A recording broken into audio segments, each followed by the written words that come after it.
Halo rekan-rekan traders, halo Maxian, kembali lagi di Market Outlook bersama saya Adam Ibrahim Aji yang seperti biasa akan memandu Anda untuk memahami dan juga update sedikit yang terjadi di pasar baru-baru ini, baik secara teknikal maupun fundamental yang mana diharapkan bisa memberikan Anda insight ataupun opportunity di dalam melakukan trading. Kita tahu bahwa akhir-akhir minggu ini terdapat sebuah sentimen change dari sisi US dollar yang mengalami perlemahan karena adanya beberapa event khususnya. Khususnya di minggu ini kita akan mendapati Bank of England meeting dan juga RBA interest rate decision yang mana itu membuat katalis US dollar menjadi bearish ya.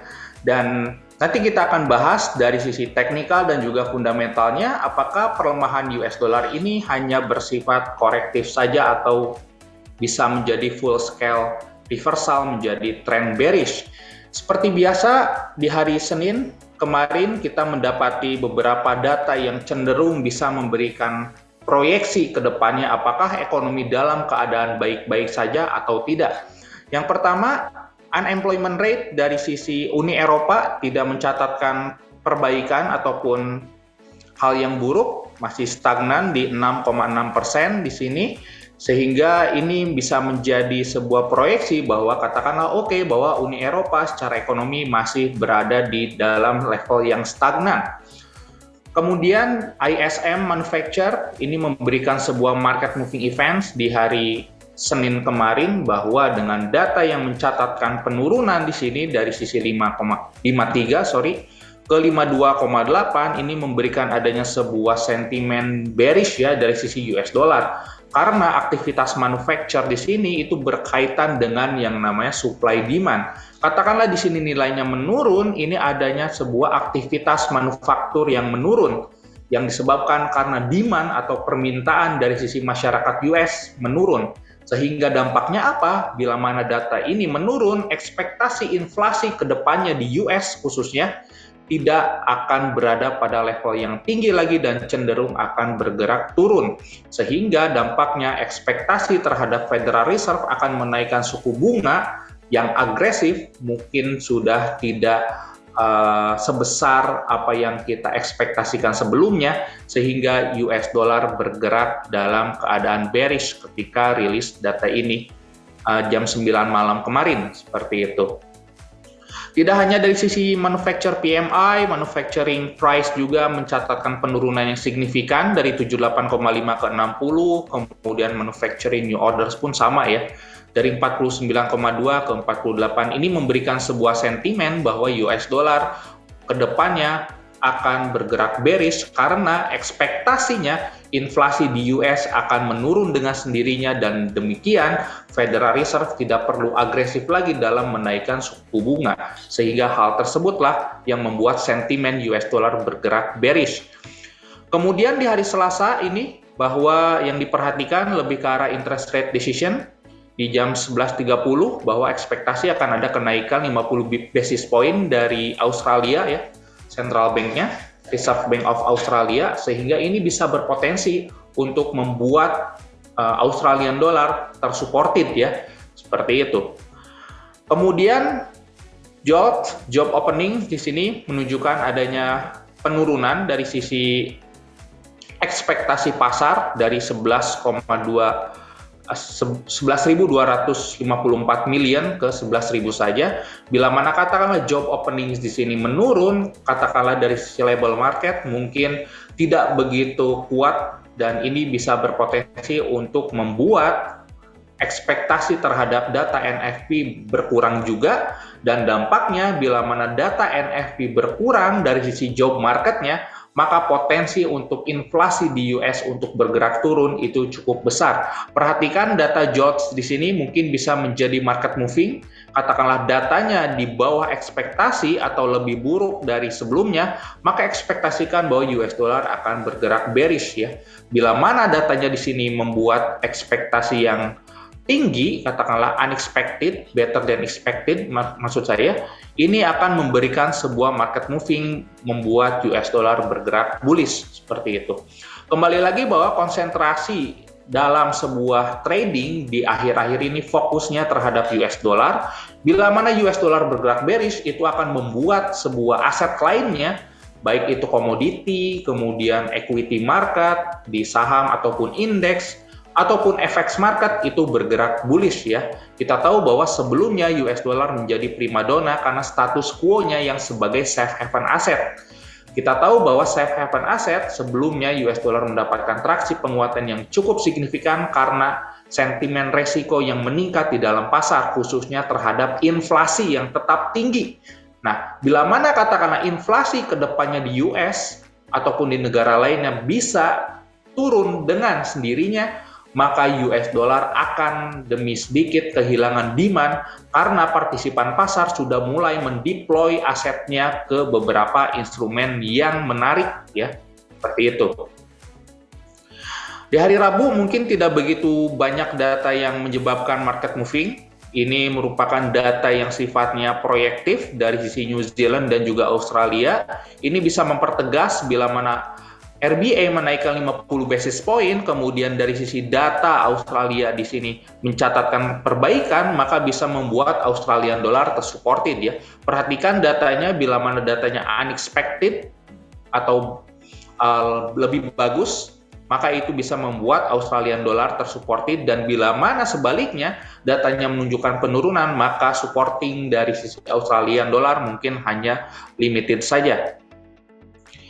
Retail sales dari Uni Eropa ini perlu kita perhatikan karena ini data yang berhubungan dengan inflasi. Bila mana katakanlah di sini adanya penurunan, maka inflasi di Uni Eropa akan turun dengan sendirinya karena penjualan retail itu mencerminkan demand terhadap masyarakat. Bila mana penjualannya menurun, itu diartikan sebuah demand yang menurun juga. Dan demand yang menurun, ekspektasi inflasi ke depannya akan menurun. Seperti itu. PPI dari Uni Eropa pun perlu kita perhatikan karena ini merupakan dari sisi produsen, inflasi apakah akan tetap meningkat atau tidak ya, seperti itu. Kemudian ISM non-manufacture ini pun perlu kita perhatikan karena berkaca di hari Senin kemarin kita mencatatkan US ya, khususnya data US yang menyebabkan market moving, sehingga kita memperhatikan data US di ISM non-manufacture ini sebuah hal yang esensial, seperti itu. Di hari Kamis, topik utama jelas di Bank of England interest rate decision. Ekspektasinya bahwa akan ada kenaikan 50 basis point berdasarkan partisipan pasar, dan bila mana katakanlah mereka menaikkan 50 basis point, maka akan membuat pound sterling tersupported. Seperti itu. Namun, perlu diperhatikan dari sisi rate-nya, walaupun Bank of England menaikkan suku bunga 50 basis point, namun dari sisi voting atau dari sisi suara yang dikeluarkan oleh member-member central bank di sini, katakanlah tidak bulat, artinya ada 9 member Bank of England yang voting kenaikan suku bunga, namun ada 1 atau 2 orang yang voting katakanlah 25 BPS atau bahkan tidak sama sekali, maka itu adalah suatu hal yang bearish bagi pound sterling. Kembali lagi bahwa ketika Bank of England interest rate decision tidak hanya memperhatikan seberapa besar rate yang mereka naikkan, namun voting yang mereka keluarkan. Katakanlah bila mana seragam 99 yang menaikkan suku bunga 50 basis point, itu memberikan boosting yang cukup positif dari sisi pound sterling. Tapi bila mana ada 1 atau 2 member yang menaikkan hanya 25 atau bahkan tidak voting hike sama sekali, itu ada suatu hal yang bearish bagi pound sterling, seperti itu. Kemudian balance of trade dari Canadian dollar ini perlu kita perhatikan, ini juga menjadi katalis Canadian dollar untuk kedepannya apakah akan tersupported atau tidak. Dan juga dari sisi US balance of trade ini perlu kita perhatikan juga, bisa jadi ini merupakan katalis market moving di hari Kamis, seperti itu. Dan di hari Jumat akan ditutup oleh RBA statement monetary policy. Ini cukup unik ya, interest rate-nya dinaikkan di hari Selasa, namun statement-nya itu baru keluar di hari Jumat. Ini bagi Anda yang trading di Australian dollar, perhatikan statement-nya, katakanlah ada sebuah perubahan statement dari interest rate yang tadinya 50 basis point yang mereka memproyeksikan akan menaikkan kembali di meeting berikutnya, namun di statementnya ini cenderung dovish atau cenderung tidak akan menaikkan atau cenderung berhati-hatilah seperti itu, maka kenaikan Australian dollar di hari Selasa, Rabu, ataupun Kamis itu bisa membuat pergerakan bearish bila mana statementnya tidak sejalan dengan apa yang sudah mereka keluarkan di hari Selasa, seperti itu. Dan topik utama mungkin di hari Jumat ini ada NFP. Kembali lagi bahwa non-farm payroll bisa menjadi market moving event. Diekspektasikan bahwa akan menurun dari 372 ke 250. Bila mana data ini menurun, ekspektasi bahwa US dollar mungkin bisa saja bergerak bearish ya. Karena asumsi bila mana katakanlah non-farm payroll-nya di sini menurun, inflasi ke depannya akan menurun juga dengan sendirinya. Seperti itu. Kemudian dari sisi headline kita berpindah bahwa topik utama di minggu ini lebih ke arah Bank of England meeting dan ekspektasi pasar di 50 basis point hike, namun kembali lagi bahwa bukan rate-nya yang kita perhatikan, namun lebih ke arah voting-nya dari sisi Bank of England member, apakah mereka seragam 99-nya suara bulat menaikkan 50 basis point hike atau tidak. Bila mana seragam, maka pound sterling bisa saja bullish cukup signifikan ketika rilis rate-nya itu berlangsung. Kemudian Fed yang agresif ini memicu inflasi proyeksi yang baru di sini, bahwa katakanlah dengan agresivitas Fed bahwa inflasi ke depannya akan cooling menurut Jerome Powell. Namun beliau melihat dari sisi tanda-tanda data yang menunjukkan inflasi akan mereda. Dan di sini data yang dimaksud adalah data yang di hari Jumat yang berhubungan dengan ketenagakerjaan, yakni data inflasi, seperti itu. Dan menurut mantan Federal Reserve juga di sini, Dudley, bahwa beliau mengekspektasikan bahwa jangan terlalu agresif dari Federal Reserve baru-baru ini. Karena apa? Investor baru-baru ini menjadi optimis bahwa kedepannya inflasi di US itu akan turun dengan sendirinya, sehingga Federal Reserve atau the Fed tidak perlu lagi tighten monetary policy lebih jauh lagi ya, atau lebih ketat lagi. Dan ini memberikan boosting yang cukup bearish ya dari sisi US dollar. Kita tahu bahwa inflasi yang meningkat di beberapa waktu sebelumnya itu membuat US dollar katalis bearish, bullish ya.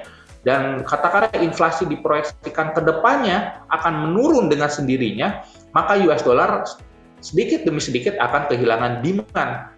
Dan itu sudah kita dapati di minggu ini ya, bahkan di minggu lalu seperti itu.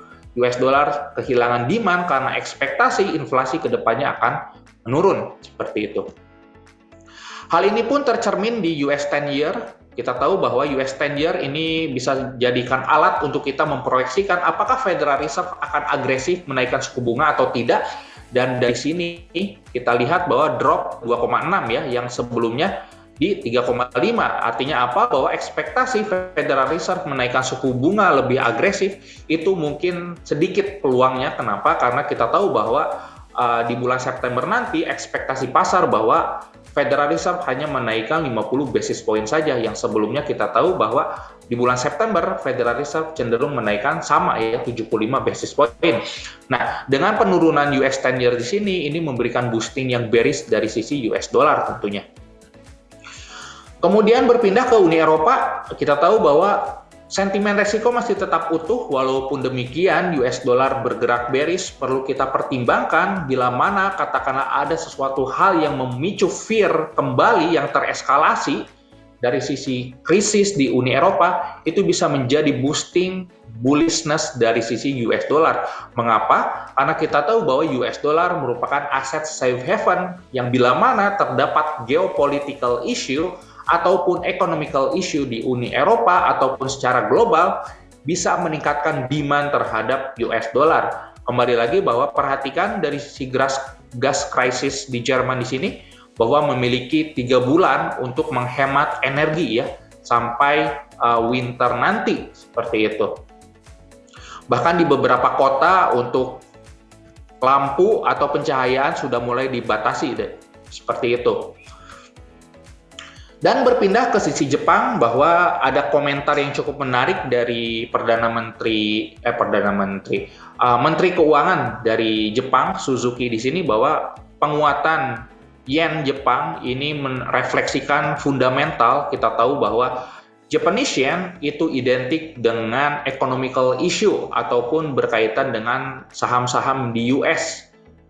Earning season khususnya, bila mana katakanlah saham US mengalami earning season, mereka melakukan hedging instrumen ya ke dalam Japanese yen.